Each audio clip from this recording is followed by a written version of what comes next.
So this video is going to be all about self-esteem, love, and the relationship between your self-esteem and finding a great relationship. Okay, so when it comes to finding the right relationship or a great relationship, or if you just find that you are constantly, you're always dating jerks, or you're always dating guys that cheat on you, or you're always dating guys that do, whatever, it's not the guys, it's you. If there's a pattern in your relationships of guys that you're dating, then that pattern, you're the common factor in that pattern. It's not the guys. There's all different types of guys. There's guys that cheat, guys that are jerks, guys that have tons of kids that they don't take care of, guys that, will spend all your money.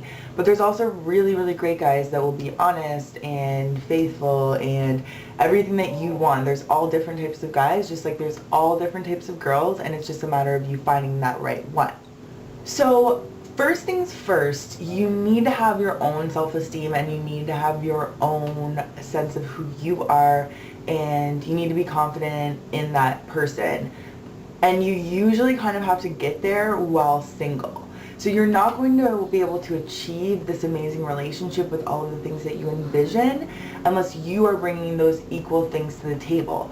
So what I mean by that is you aren't going to find a guy that is very super financially stable and educated and loyal and honest unless you are successful, loyal, honest, educated. So the things that you want in someone, you need to find those things within yourself. And as you do that, you may find that you don't really need someone else to bring those things to the table because you've achieved them for yourself.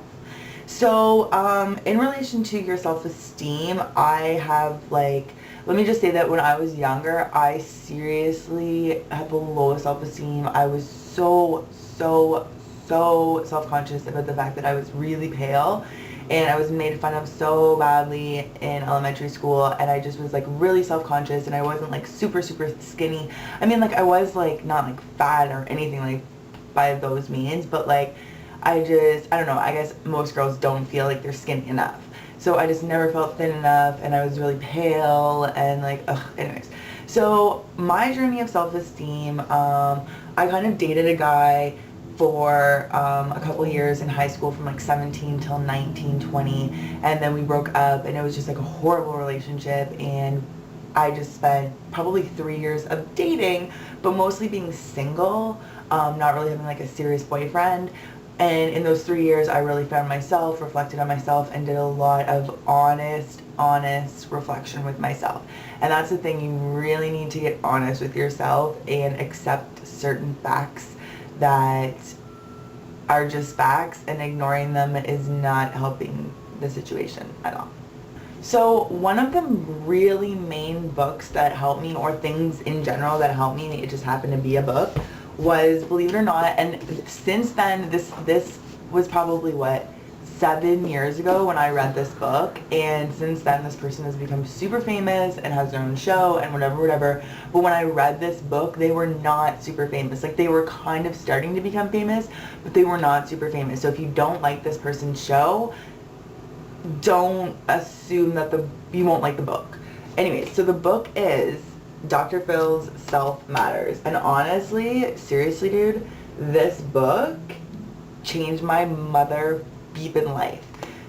And the reason why it changed my life is because it's really matter of fact. It breaks things down in really simple terms. If you want A thing to happen, then you need to do B and C to make that thing happen. What do you want from your life? This is your real life, and what are your goals and how are you going to achieve them? And it just really gets you honest with yourself and who you are, and makes you realize it's about you. Your life isn't about you finding some guy that's going to make you happy. It's about your mother beeping life. And if you don't believe me, talk to some women that are married with kids. It is not as all cracked it's cracked up to be. If you're not happy and truly in love with a guy, you just are going to end up feeling by the time you're 30 or 40 just smothered and overwhelmed with like this relationship that you don't really want, and your stretch marks and your kids with the guy that you're not in love with, and you're just like, oh my god, what have I done with my life? Like, this is my real life. Like, I've been with my boyfriend for 3 years and we live together and I'm so super happy, but I'm terrified to get married because I'm just like, that's my life. Like, once you're married forever. So I don't know. Anyway, so this book is so amazing, and it just really dissects everything for you and just lets you figure out, you know, why you think what you think about yourself, what you think about yourself, what that makes you act like in society and outwardly, and how to change everything that you don't like about yourself, and how not only to change things you don't like, but how to like go over and above and achieve everything that you could ever have wanted. It's freaking awesome. So read this book for yourself. Don't even read it for like another, like to be in a relationship or whatever. Read this book for yourself. And another really, really great book, once you've read and digested this, which it seriously could take like a year for you, if depending where you are at self-esteem wise, to really get and absorb all the concepts that are in this book. And they're really like, little known fact, I actually have a diploma in counseling, and I used to be a counselor and work in rehab centers and things like that. Little known fact. And so I do know, you know, a little bit about psych and counseling, and everything he says in the book is not like these far-fetched like weird notions and like theories. It's just like really common sense when you read it. It's so common, like literally anyone can understand it. It's probably like a grade 9 read. So it's simple, but it's so profound, and I really highly recommend this book. After you've read and absorbed that, which again can take a long time depending where you're at, then you want to read this book. And it's called He's Just Not That Into You. And if you've seen the movie, yeah, the movie's cute, but it's not what the book is about. And the book itself is very, very repetitive, and it repeats a lot of the same concepts, but it's because they need to be drilled into our mother freaking heads, because we as girls don't seem to understand some of these concepts. And the question is like, why do we want to be with someone that doesn't want us or isn't really right for us, or doesn't bring out the best in us? It's like, why are we trying to leech on and attach to these people that just because they have a penis, we think like they're gonna make our whole life perfect? And that's not what happens. So think about it. Even when you have a best girlfriend, you still have ups and downs. You still have trials and tribulations. You still feel your emotions. That like lovey-dovey in love feeling only lasts for max 3 months. And then it's like domestic fucking slippers and farting.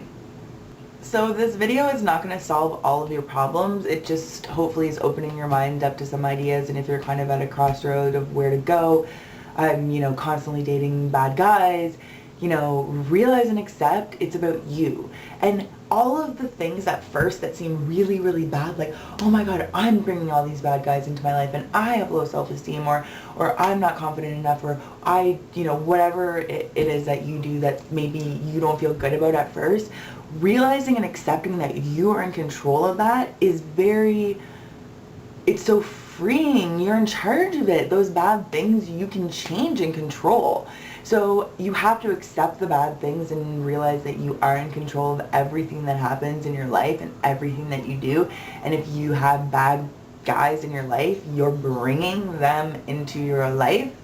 And until you realize and accept that, you're just kind of like walking around lost. Accepting the fact that you're in control of your life is so freeing, and it makes everything a possibility, and you can have an amazing, amazing guy. But the thing about it is when you get that amazing, amazing guy, it's so ironic, because if you really, really reach that level of self-esteem, you don't even want the guy that much. So it's so funny, because it's like we think we want something, but we don't really, really want that. So really think about what you think a guy is going to change or fix or make better in your life. I don't really see how, like, why you think a guy is going to fix all your problems. The only problem I can think of can be fixed with a vibrator.